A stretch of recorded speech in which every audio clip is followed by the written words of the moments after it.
Hora de Ares. Os detalhes da grande história militar.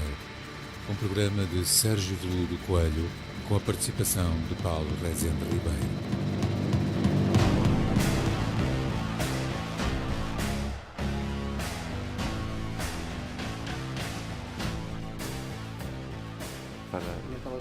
Naquelas condições, para começarmos a falar da frente ocidental, que é Sim. Aquela questão que nos deixa assim um bocadinho tristes com a nossa guerra. Ela toda. Toda ela. O nosso papel na guerra, mas aquela em especial. Exato.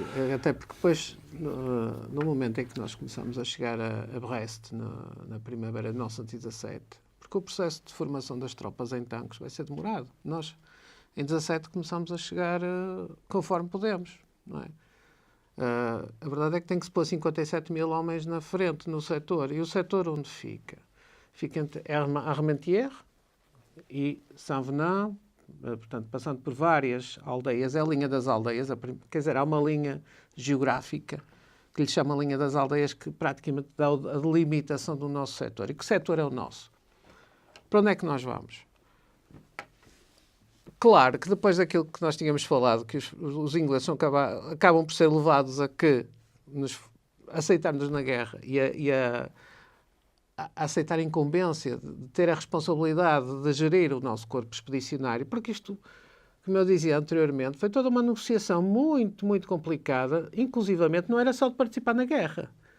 A participação na guerra poderia ter sido algo residual, mesmo em termos da frente ocidental. Não, o governo de Afonso Costa, o governo português, insistia em ter uma presença significativa dentro dos limites que o país estava preparado para dar.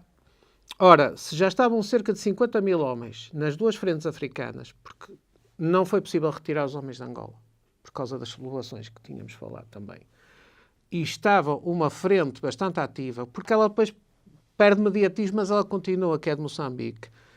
Todas as atenções se vão virar para a frente ocidental, porque digamos que é ir jogar na primeira divisão. Passa a expressão. Eu sei que não é muito feliz, mas de uma outra maneira, quer dizer, não encontro aqui uma figura de estilo melhor para isto. É ir jogar com os aliados na frente ocidental. E as negociações, as pressões políticas, todos os jogos que envolvem os gabinetes, é na tendência de que não só vamos participar, mas vamos participar com duas divisões, que era o que podíamos. Duas divisões que eram supostamente mandadas para a frente ocidental e que, posteriormente, seriam rendidas por outras duas divisões. Exatamente. E essas duas frentes, neste caso o Corpo Expedicionário Português, ele vai integrar o Exército Britânico. Ele fica integrado, só que vai haver aqui uma situação também que é um bocado político-militar. Os ingleses, ao aceitarem que nós estivéssemos presentes, pressionaram no sentido de nos colocar completamente debaixo do comando portanto, do setor.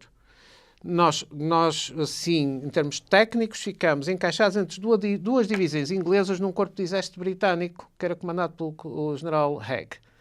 Tínhamos, digamos que de frente para os alemães, para o setor alemão, tínhamos à esquerda do nosso flanco, do nosso setor, onde estavam as duas divisões, a 40ª inglesa, 40ª divisão. À direita do setor estava a 55ª, também inglesa. A seguir estava o setor canadiano.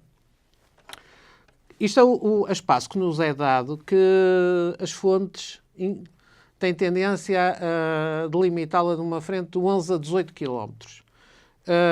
Pode ter variado, porque as frentes variam muito, quer dizer, esta variação de quilómetros tem a ver com os setores que vão sendo ocupados e que nos vão sendo atribuídos. Duas divisões, 57 mil homens, para ocupar 11 a 18 quilómetros. Eu vou sempre manter esta flutuação, até pela própria variação nas fontes. Sim, sim. É pouco. É pouco. Nós tínhamos frentes ocupadas pelo exército britânico ou pelos franceses, já na zona do Marne, que os franceses estão bastante em peso em determinados setores, em que 18 km eram guarnecidos por 3 ou 4 ou 5 divisões. E os próprios alemães, idem. Tanto é, e eu vou só dar um salto à frente. comparativamente, os alemães, quando nos lançam o ataque de 9 de Abril, eles lançam-nos numa frente de 18 km, aí vamos pôr os 18 km, lançam-nos 4 divisões à vanguarda com 4 divisões à reserva. É perfeitamente executível, quer dizer, foi fácil romper o dispositivo. Agora, voltando outra vez atrás, quando as tropas... esta negociação chega ao ponto em que se consegue fazer um corpo de exército. Ao fazer um corpo de exército, em que está envolvido o general Tamagnini, o general Norton Matz, etc., é na tentativa de criar um comando autónomo. Mas não, isso não vai isentar de problemas, porque vamos enfermar daquilo que primeiro que os ingleses estavam à espera e que era previsto que acontecesse, para as nossas tropas irem para a França. Primeiro, não foi a questão dos fardamentos. Os fardamentos é uma questão bem a posteriori. Tem a ver com logística. Mas foi preciso rearmá-los por completo, porque todo o nosso material de guerra não era compatível com o material onde íamos ser integrados. Isso ia dar um pesadelo logístico em munições, ia dar um pesadelo logístico em peças. Por isso, os ingleses viram-se na contingência de rearmar por completo aquilo que eles não pretendiam quando... Tiveram que rearmar o CEP, nomeadamente a que nível? Nível das forças de infantaria, com uma espingarda compatível que era a Lee Enfield, era a espingarda inglesa, o que desobrigava a que houvesse munições diferentes, portanto, o municiamento era comum. Metralhadoras pesadas também recalibradas ou do calibre usada pelos ingleses, as Vickers. Depois há uma arma que entra, eu acho que estes pormenores são os tais detalhes, não é? Sim, sim. Há uma arma que entra e que apanha um bocado de surpresa os portugueses quando lá chegam, porque os portugueses, parte das tropas, que vem com o treino de tanques, não, como eu dizia no programa anterior, tanques não preparou as tropas para uma guerra de trincheiras, nem sequer, tampouco para alguns avanços tecnológicos em termos táticos e de material. Um dos elementos que é introduzido e que vai obrigar a um treino suplementar é o quê? A metralhadora ligeira. A tal Lewis, que vai ser quase emblemática do nosso soldado de milhões, que é uma metralhadora de peso relativamente ligeiro. Não é a metralhadora pesada de tripé que se costuma ver, que as pessoas podem ver nos museus ou nos filmes, portanto, que é uma posição estática. Muitos países ainda consideravam as metralhadoras pesadas desse nível como enquadradas como artilharia. Aqui na Primeira Guerra Mundial, em termos de doutrina, começa a mudar. A metralhadora ligeira não. É a metralhadora que permite acompanhar um pelotão em progressão no terreno e dar cobertura de fogo mediante se faz o avanço. Ela é ligeira no sentido de ser portátil e dar apoio de fogo de rajada. Ora, os nossos homens, quando vão para lá, vão ter que ser treinados nisso, para aprender a usá-la. Não é aprender a usá-la, carregá-la e dispará-la. Não, é aprender a usá-la no terreno. Eles, no fundo, quando saem de Portugal e chegam à França, vão ter um processo de formação para a guerra no palco de guerra. Praticamente. Aliás, há duas situações. Há uma que é dada em Brest, digamos que à retaguarda. Os homens, além de chegarem a Brest, saídos dos navios, e as condições aqui, 2000, dava outro programa, não é? São colocados em depósitos, são zonas de concentração de tropas, onde, para além do armamento, vão ter que ser instruídos no uso da espingarda, o que era relativamente simples. Mas granadas de mão, que era coisa que o exército português ainda não tinha adotado a granada de mão. Portanto, o uso da granada de mão, que é uma coisa importantíssima. O uso da metralhadora ligeira. E há outra arma, que é uma arma, digamos assim, ela não é exclusiva, mas é a arma ideal para a luta de trincheiras, que é o morteiro. O morteiro, exatamente. É o morteiro. O que é que nós levamos daqui, digamos assim, de farnel de casa que ainda vai poder servir? São as baterias de suação de cães, as nossas peças de 75, que são da artilharia de campanha média, porque depois a artilharia de campanha pesada, do CAP, que pouco se fala dele, que é o corpo de artilharia pesada, não é o CAPI. O CAP que é chamado pelos... Vai treinar para a Inglaterra. Mas treinar, o CAP é aquele que é chamado pelos franceses. Não, esse é o CAPI. O CAPI é que é chamado pelos franceses. Pois, porque é o corpo de artilharia pesada independente, esse é chamado pelos franceses. O CAP, digamos que é orgânico do CEP, mas é que vai ser constituído com as peças de artilharia pesada que os ingleses nos vão fornecer e que vai obrigar aqui os serventes, não é tripulações que não navios, são os serventes, as baterias, os homens das baterias vão ter que ter instrução em Inglaterra e depois voltam. E esses é que vão formar os grupos os grupos de artilharia. Ora, A artilharia, em termos doutrinários, isso não foi assim algo de difícil de adaptar ao terreno. O que foi difícil de adaptar ao terreno foi os homens, primeiro, chegarem à zona que lhes foi destinada, ao setor português, levavam fardamentos em que eles chegam no meio do ano 17 com um inverno que começa a manifestar-se muito cedo. Um dos piores invernos menos 15 graus. É que ainda por cima acho que em termos climatéricos aquilo foi dos piores invernos que na altura tinha sido dos últimos anos. Portanto, uma coisa indescritível. Nós estava úmido e com muito frio. Úmido e chuva. Depois, que setor é que vamos ocupar? Os homens vão passar por esse processo de instrução. Por exemplo, as cargas à baioneta já são feitas de uma forma diferente, porque se eu carregar a baioneta saltando da trincheira para fora, não é carregar a baioneta partindo de um local estático, digamos assim, não enterrado. Portanto, houve que mudar muitos paradigmas. E onde é que aqui se colocam problemas? É que os homens até correspondiam aos treinos, eram diligentes, humildes. A questão estava nos oficiais, que se recusavam a ser treinados. Porquê? Porque em certas situações que estão descritas em documentação da época, muitos oficiais recusaram-se a ter instrução por parte dos ingleses, porque quem a dava eram sargentos, sergeant majors. Sim, mas eu estive a ler recentemente que as nossas tropas eram indisciplinadas e dentro das tropas portuguesas, mesmo em cenário de guerra, na frente ocidental, ainda se discutiam questões de republicanismo e monarquia e não havia consenso. Sim, quer dizer, de republicanismo e de fações republicanistas. Sim. Porque nós temos... As tropas não eram indisciplinadas por culpa delas. Eram indisciplinadas porque não havia uma cadeia de comando credível. Não havendo uma cadeia de comando...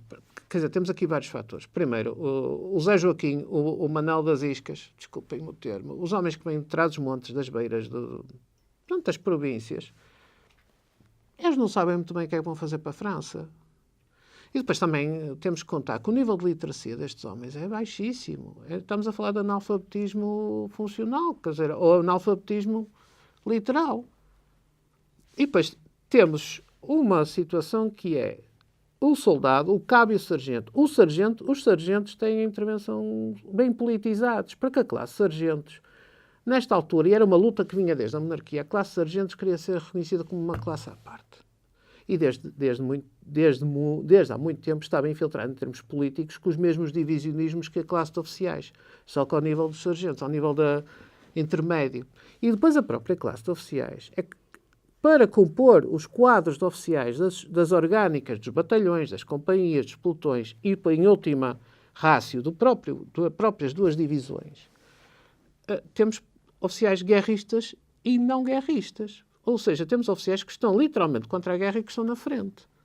E quer dizer, não vamos dizer que são os antiguerristas que depois desaparecem nas licenças, porque há alguns guerristas que eram guerristas no continente, ou na metrópole, melhor dizendo, e depois quando chegavam à frente, quer dizer, quando começava a ver a guerra a sério, ok, continua a ser guerrista, mas vamos para um sítio mais seguro. Porque o nível de deserção das tropas portuguesas é extremamente baixo. Essa indisciplina, só que o Paulo menciona, baseia-se na falta de uma estrutura de comando exatamente. A vários escalões. Não é uma indisciplina natural, é uma desmotivação. E depois isto vai-se agravar com o quê? Vai-se agravar no sentido em que as tropas são colocadas lá a partir do verão, que é uma metáfora, verão para o outono e inverno de 1917, num setor que os ingleses consideravam sossegado, que era aquele setor ali quase a chegar ao Boulogne-sur-Mer, é um setor muito próximo da costa, porque sempre acreditavam que os alemães preferiam as ofensivas furando pelo meio das linhas, ou seja, furando pelo meio da frente ocidental, na união entre os corpos, digamos, o que é o grande setor inglês e o setor francês. Há aqui um fator depois de desequilíbrio que vem aí, que é os americanos estão para entrar na guerra. Isso vai-nos prejudicar grandemente. Exatamente, porque de forma indireta. Os navios que iam buscar tropas portuguesas para substituir são direcionados para o transporte das tropas americanas. E então, o que é que acontece? Dizia eu no início da nossa conversa, hoje, que o normal teria sido mandar 2 divisões para serem substituídas ali há uns tempos por outras 2 divisões. Nunca aconteceu. As 2 divisões entraram no setor, vá lá, abril maio de 1917 e ficaram lá até novembro de 1918. Eles deixam de Nunca foram deixam de ser vendidos. transportados por navio, passam a ser transportados por comboio e o comboio não tem o mesmo... Não há transporte. Aliás, não há transporte, não há Nem o comboio? nunca foram substituídos. O comboio só serve para uma coisa, para transportar oficiais. E, sobretudo, no sentido contrário. Porquê? Porque a Espanha não permitia o trânsito sequer. Os nossos oficiais, que vinham de licença do setor, portanto, vinham de licença de França para Portugal, vinham de comboio, não podiam sequer ir fardados nos comboios espanhóis. Logo, portanto, a Espanha era algum obstáculo, não deixava transitar tropas. A única forma que nós tínhamos era manter 2 navios, que ainda era o Pedro Nunes e o outro navio, a fazer uma rota, mas quer dizer, 2 navios não é significativo em nada. Onde é que isso vai refletir? As tropas entram em setor, como eu dizia, vão ocupar as linhas, começam a ser atacadas pelos alemães naquilo que são chamados combates ou raids. Portanto, não é aquelas grandes batalhas. A única São grande combates, são combates em pequena escala. A palavra alemã, que eu gosto muito de palavras alemãs, porque eu sou incapaz de as pronunciar. Como é que é o nome? A palavra alemã para combate? Não é a palavra que o Sérgio utilizou? O raid. Não, o raid é um termo que vem do anglo-saxónico. Não percebi. Mas é um termo que depois se internacionaliza. Não, eu não percebi raid, percebi uma palavra alemã qualquer. Ou seja, são golpes feitos, por exemplo, enquanto nós vemos os filmes, aquela carga cinematográfica e literária dos grandes avanços do Somme e do Marne, com eles a morrerem por cima do arame farpado, o nosso setor, e não só é o nosso setor, desde o setor canadiano, na 55ª, no CEP e na 40ª, os alemães estão a ensaiar e a levar a cabo uma tática e, obviamente, os aliados também vão entrar numa posição simétrica que é pequenos ataques às trincheiras. Portanto, tentando furar, passar a terra de ninguém e penetrar nas trincheiras do adversário com efetivos, por vezes, que não passam o pelotão. Há uma questão que acho que não é só para mim. Acho que há mais gente que tem dúvidas relativamente a à trincheira. Porque fala-se muito de trincheiras, fala-se na guerra de trincheiras, fala-se que os soldados estavam nas trincheiras, foi uma guerra de trincheiras, mas ninguém fala na funcionalidade da trincheira. Porquê é que a trincheira surge e para que é que ela realmente serve? A trincheira, digamos assim, não é uma invenção da Primeira Guerra. Eu acho que se pode falar em trincheiramentos desde que há guerra. Ou seja, a necessidade do ser humano se proteger abaixo do nível da cota do sol. E, aliás, o corte das trincheiras da Primeira Guerra não difere muito do corte de trincheiras que se usava já no século XIX, tirando algumas acessões tecnológicas. Porquê é que os soldados se enterraram no solo? Porque a guerra, como eu dizia no outro programa, se industrializou. A artilharia começou a fazer bombardeamentos em massa, portanto, horas seguidas, para cima de forças que não estavam protegidas no terreno, fora do alcance visual. Portanto, não estamos a falar da peça napoleónica em que a tropa de infantaria conseguia ver a peça que lhe disparava no sentido contrário, que tinha percepção visual. Isto é artilharia. Segundo, as metralhadoras. É que não estamos a falar do uso residual de metralhadora pesada, estamos a falar do uso massivo de metralhadora pesada. Portanto, os homens começam a morrer aos milhares por dia. Estamos a falar de morteiros. Ou seja, algo que é fácil de manusear e consegue encaixar em tiro curvo de forma muito fácil e rápida, porque o manejo do morteiro é muito rápido. Portanto, explosivos em cima de tropas que estão desprotegidas. Ou seja, quer dizer, não esquecendo uma coisa, é que a partir também de 1914 e 15 entra um ator lá em cima, que é o aeroplano. Em 2 ou 3 anos, o aeroplano, que era de reconhecimento, passa a ser o caça, passa a ser o bombardeiro. Ou seja, a guerra também vem pelo ar. Claro, assim, Qual é a solução? É ir buscar os antigos manuais e adaptá-los à realidade tática. É cavar trincheiras, é enterrar no solo e sair, retirar os homens da cota de fogo. Agora, as trincheiras vão ter diferenças. É curioso. As trincheiras construídas pelos franceses e pelos ingleses, e nós não vamos construir, nós vamos herdar umas trincheiras até um pouco estranhas. Nas fotografias dá para ver que não são assim muito comuns. É um valado, os primeiros valados são literalmente valados, que não têm qualquer tipo de conforto, mas depois começa-se a aprimorar. Porquê? Porque basta cair um morteiro perto de um talude e se ele não tiver aquilo que vai aparecer nas gravuras, digamos, a paliçada de madeira de sustentação das terras, enterra os desgraçados que estão lá na trincheira. Por isso, o que era um simples valado passa a ser uma obra de engenharia militar com várias características. Primeiro, não há linhas retas. São linhas em zigue-zague ou linhas interrompidas. Porquê? Porque se nos tais raids, este homem entra, se ele vai progredir a direito, vai, obviamente, ter em frente, este sujeita-se a que num raid e numa zona desprotegida não haja qualquer tipo de poder de reação possível num espaço que, sem exagero, não terá mais que a largura desta mesa. Aliás, a própria luta de trincheiras quase que vai empurrar a espingarda convencional da infantaria com a sua baioneta para um segundo plano, porque a própria guerra de trincheiras vai obrigar a que se use recursos novos que nós, portugueses, não nos conseguimos adaptar, mas que os alemães se adaptaram rapidamente, que é a pistola automática. A pistola metralhadora surge na guerra das trincheiras, que foi encurtar o fuzil, adaptar-lhe, isto muito simples, de forma simplista, encurtar o fuzil da infantaria, adaptar-lhe um feixe, portanto, adaptar-lhe um sistema de automatização igualado à pistola automática e temos a pistola metralhadora para espaços apertados. Mas sabe qual é a arma por excelência da trincheira? Como eu dizia, pistola, granada de mão, por isso é que aparecem fotografias, por acaso este soldadinho não tem, com os sacos a tiracolo carregados de granadas de mão, daquela granada alemã que nós conhecemos, com aquele cabo de madeira, e uma coisa que é horrível, que é a pá, que tem aí uma pá na figura, penso eu que deve estar aí a pá.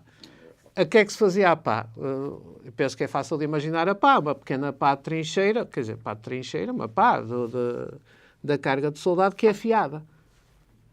Portanto, a luta é uma luta que é feita quase como se fosse num túnel, mas a descoberto. Portanto, tem que ser tudo armas que se possa manejar. Nem os portugueses não vão ter tempo suficiente sequer para se adaptar a isso. Porque como é que se consegue ser surpreendido por alemães que entram na trincheira, como vai acontecer? Nós também vamos tentar esses raids. E qual é o tipo de ação que eles fazem? Rapidamente. Eles não vão para conquistar a trincheira, para provocar danos, baixar a moral, ter impacto psicológico. Porque uma trincheira, como eu disse, é denteada. Eles tentam progredir e a granada é muito boa, por exemplo, para um espaço de cotovelo, que chama-se um espaço de cotovelo, a tirar a granada para lá e neutralizar o setor. E depois voltam a retirar. Não há uma tentativa de ocupação do terreno, é uma tentativa de ir desmontando um sistema defensivo. Quando falamos da tática de guerra de trincheiras, ela pode ter uma vista simplista, que é isto. Os homens enterraram-se para se proteger de tudo quanto era tecnologia. Mas, por outro lado, a guerra de trincheiras obrigou a repensar todo um posicionamento tático e de combate, que depois é repensado na Segunda Guerra Mundial, porque a Segunda Guerra Mundial já não é uma guerra de trincheiras. Mas a Segunda Guerra Mundial não vai ser porquê? Porque traz outro elemento, traz um elemento tecnológico que é ensaiado em 1917-18, que é o carro de combate. A Batalha de Cambrai, por exemplo, é a primeira vez onde os britânicos vão usar 400 carros de combate, com o nome de tanks. Mas cá em Portugal o correto é chamar-lhe o carro de combate. Mas claro que o cidadão normal, comum, lhe chama o tanque. Portanto, estamos a falar de umas máquinas acima de 17 toneladas ou de 20 toneladas que andavam a 7 km por hora. Não é os carros de combate sequer da Segunda Guerra. São experimentais, são infernais por dentro, mas a verdade é que também são elementos de ruptura da própria tática. E Portugal vê-se, quer dizer, lá no nosso cantinho, não vamos ter os carros de combate a passar por lá, mas vamos ter toda uma série de meses homens que não vão ser rendidos. E aí começamos a ter os problemas da indisciplina, porque os homens começam a sentir que muitos oficiais se ausentaram, estão a ser comandados praticamente por sargentos, em alguns casos, ou oficiais subalternos que não têm experiência para comandar escalões maiores que... Estamos a falar que um alferes, se tiver que comandar uma companhia porque o capitão se ausenta, o alferes não tem experiência para um comando de um escalão acima de um pelotão. A participação de Portugal na guerra foi desastrosa desde o início, portanto. Foi desastrosa porque... Em todos os momentos ela é desastrosa. Foi desastrosa a nível político e a nível, digamos assim, do topo. Eu não me recuso-me a considerar... É desastrosa para os nossos homens que se portaram da melhor maneira que puderam e que os deixaram portar-se. E, quer dizer, eu acho inaceitável. Quer dizer, inaceitável, quem sou eu para dizer que acho inaceitável? Mas enquanto que um alemão, ou um francês e o inglês que eu tinha, que foi partido, estavam 3 meses no máximo na frente, os nossos homens ficaram 1 ano. Basicamente. Não chega a 1 ano. Quer dizer, se contarmos os que foram prisioneiros para a Alemanha... Sem serem rendidos, certo? Sem serem rendidos. Portanto, que era uma coisa que surpreendeu os próprios aliados, que à volta, os canadianos e ingleses, ficaram surpreendidos como é que era possível não haver rendimento de tropas. E vamos chegar à questão dos fardamentos. Com os tifos, com as gripes espanholas, com todos os géneros de doenças. Que quando os ingleses nos retiram os navios, que ainda faziam o circuito de abastecimento, isto, por exemplo, vai ter reflexos. A alimentação e o fardamento, invariavelmente, as botas que eram fabricadas em Portugal não dava para as trincheiras, apodreciam. Tivemos que começar a usar botas inglesas. Apodreciam e apodreciam os pés. Temos casos de amputações por causa dos chamados pé frios. O pé frio era uma doença típica das trincheiras. O pé enregelava e entrava em gangrena. Pé fora. Portanto, o fardamento. A certa altura, os fardamentos gastam-se em alta velocidade. Quer dizer, tem um nível de desgaste muito rápido neste contexto de guerra. Como nós já não temos uma cadeia logística a funcionar, quem é que vai ter que fazer os fardamentos para nós? Os ingleses. Quando olhamos para as fotografias, não é preciso ser um uniforme logista, vemos que há uns uniformes ligeiramente diferentes, são os de fábrica inglês. A única concessão que os ingleses nos fazem é fazer à nossa cor, que nem sequer é a mesma, porque eles não tinham maneira de acertar, digamos assim, os tons. A alimentação. Nos primeiros tempos, ainda conseguimos comer carne de porco e feijões. Por isso é que os ingleses nos chamavam pork and beans. Conseguíamos ter o pão, o bagaço, o vinho e toda aquela alimentação de rancho que o português está habituado. A questão é, quando quebra a linha logística, isto é só para dizer que a guerra não se fez só com balas. Aliás, é o título de obra de um amigo meu, do Sargento Alves dos Santos, que fez um excelente trabalho sobre a logística na Grande Guerra. Os portugueses, que são pessoas de hábitos, porque nós somos pessoas de hábitos arraigados, passámos a ter que consumir as rações de combate inglesas. São más? Não. São já feitas, por exemplo, com um pensamento calórico, de exigência calórica, de proteína, de hidrato de carbono. Mas isso para os portugueses é relevante. Quer dizer, falta-lhes o grão de bico, e o toucinho, e o feijão. E o porco. E de repente começam-lhes a dar o quê? Comida de gato. Corned beef. Corned beef, chamado bife corno. Corned beef que ainda se encontra hoje, que é carne prensada dentro de uma lata que tem este formato trapezoidal que se abria e depois se ia empurrando um bocadinho para a frente e cortavam-se fatias. E quer dizer, os portugueses habituados a ver o toucinho, de repente estão a ver corned beef, ainda por cima os portugueses, foi logo bife corno. Perderam tempo a pôr-lhe uma alcunha. Marmelada. Marmelada que não era a nossa marmelada, era marmalade. Marmalade que era compota de laranja. Fazia-lhes uma confusão tremenda. Chá. Eles habituados ao café têm que passar para o chá. E para muito português o chá é uma água tingida. Portanto, é uma água que está ali com uma cor. O bagaço. Isso ainda escapou porque substituíram o bagaço pelo gin. Desde que tivesse álcool e queimasse lá em baixo, a coisa ia andando. E chegamos ao pão, que é a base da alimentação do português. O pão deixou de se fazer, ou haver condições para se fazer pão. Começámos a consumir biscoito. E o que era o biscoito? Estão a imaginar começámos a consumir o biscoito. O biscoito era qualquer coisa deste tamanho. Até vou pôr assim, que é para não se ver o título. Só que também esqueceram-se de explicar aos portugueses como é que se comia biscoito. Eram umas pranchas deste tamanho de pão, não tem bem este formato, que eram recozidas. Isto tem origem na Marinha. Era um pão que era recozido 2 a 3 vezes para perder toda a umidade. E ficava duro. Para todos os efeitos faz lembrar as tostas que se vendem para aí integrais, para quando as pessoas querem engordar. Exatamente. Agora, imagina, o português que estava habituado a comer a fatia de pão, meter-lhe o dente e vai pela primeira vez, sem ninguém lhe explicar, dá-lhe aquilo. Sem exagero, já vi biscoitos a fazer de passe-partout em França. Eram de tal maneira duros que eles, com a baioneta, recortavam e dava para pôr uma fotografia por trás e faziam um belo de um passe-partout. E um em França tinha 100 anos. Ora bem, e os portugueses chegavam ali, ferravam o dente naquilo e aquilo. Imagino que ficassem danados. Ninguém lhes explicou como é que se fazia aquilo. Não tinha nada que saber. O biscoito era apenas um pedaço de pão que era um concentrado de hidrato de carbono. Era pegar no coice, tirar a baioneta fora, pegar no coice da baioneta, na parte de baixo, parti-lo como se parte biscoito, partir como se parte bolachas. Sim. E metê-lo em água a ferver para fazer uma papa tipo aveia. Uma papa. Portanto, aquilo era para ser feito assim. Água a ferver e aquilo dissolvia. Ganhava outra vez umidade e ficava assim tipo uma sorda. Mas ninguém explicava aos portugueses de início como é que se comia o tremendo do biscoito. A seco. Portanto, muitos portugueses estavam ali a tentar partir o biscoito e a comê-lo partido, mas sem o demolhar na água. Qual era a função do biscoito? Era precisamente o concentrado de hidrato de carbono. Portanto, temos aqui, os nossos soldados vão ter que chocar com o seguinte. Vão ter que chocar com a questão cultural, com a questão tecnológica, e de tal maneira vão ficar num estado de abandono que, quando os alemães decidiram que tinham que furar a linha, e há uma coisa aqui muito importante, é a saída da Rússia da guerra.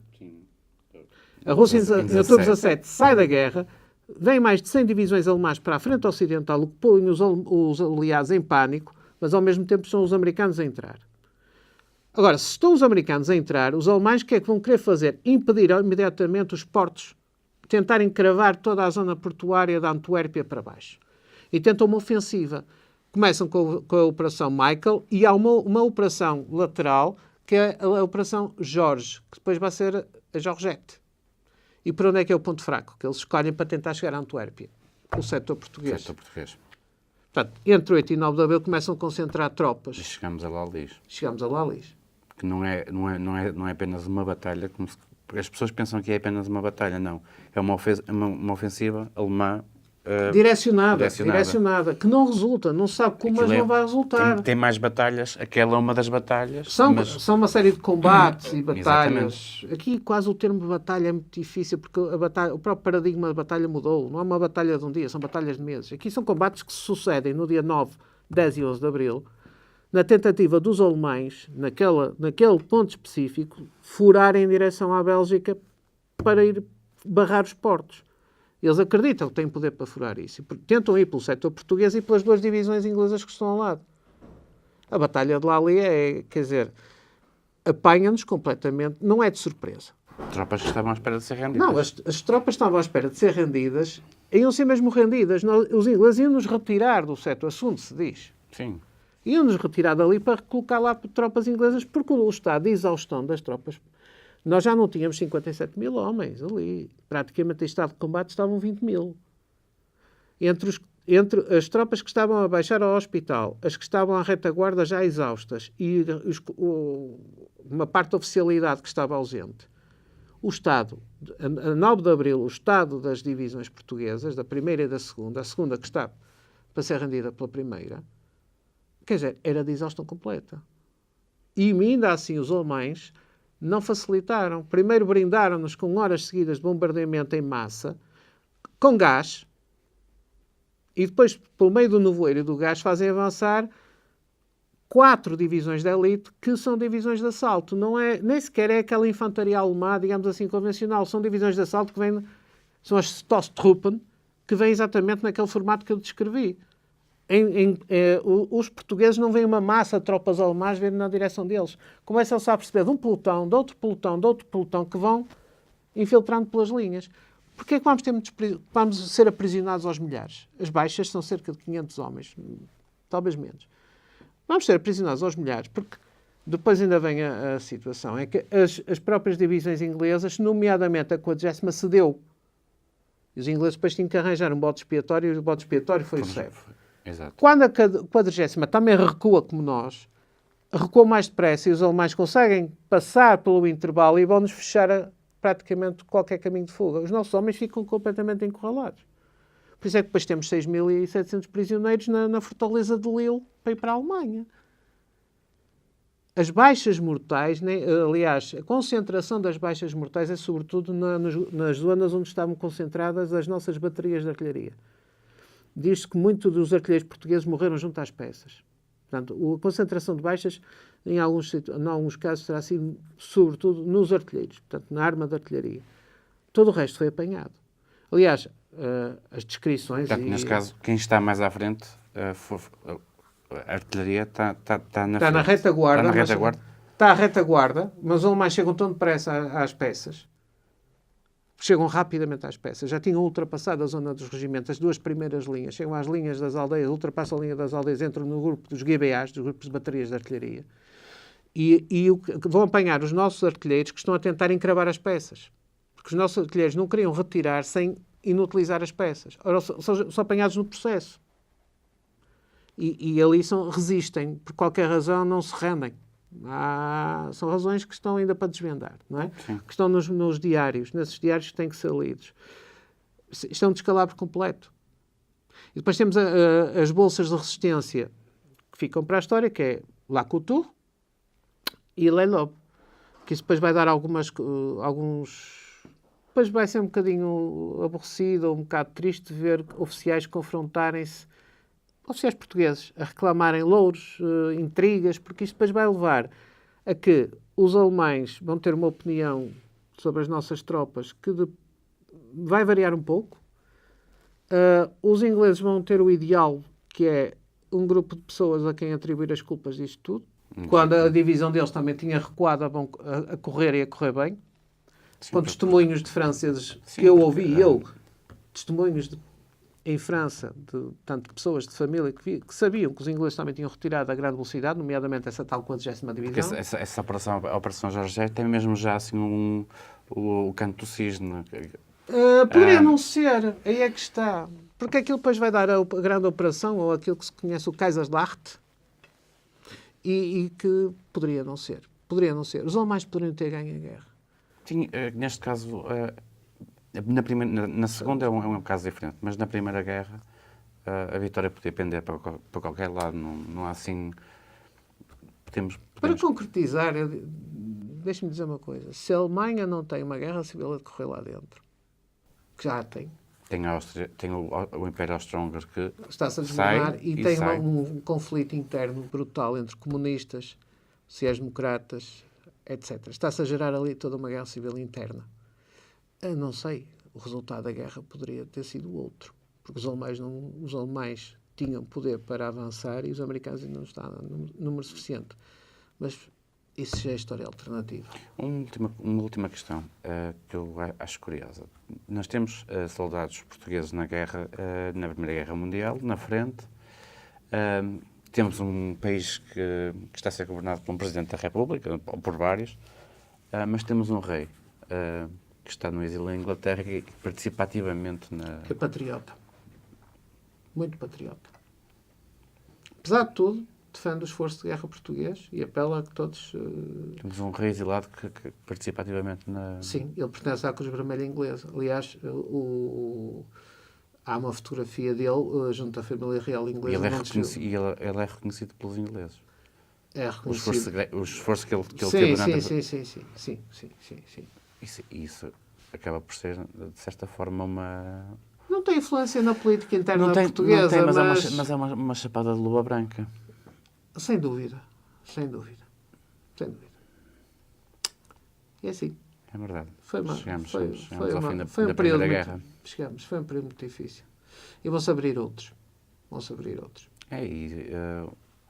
Os impérios acabam. Os impérios centrais. A Alemanha deixa de existir. Os Habsburgo deixam de dominar a Áustria-Hungria. Os Romanov desaparecem. O Império Otomano desaparece. Temos uma nova Europa. E temos um Tratado de Versalhes, para terminar, temos um Tratado de Versalhes que, sem exagero, será o início da Segunda Guerra. Vai dar origem a outra guerra, é verdade. E assim foi, mais uma hora de Ares com a Primeira Guerra. Paulo. É bom sempre conversar consigo. Igualmente. Papa.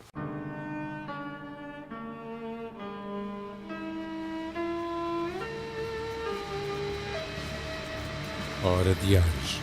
Os detalhes da grande história militar. Um programa de Sérgio Veludo Coelho, com a participação de Paulo Rezende Ribeiro.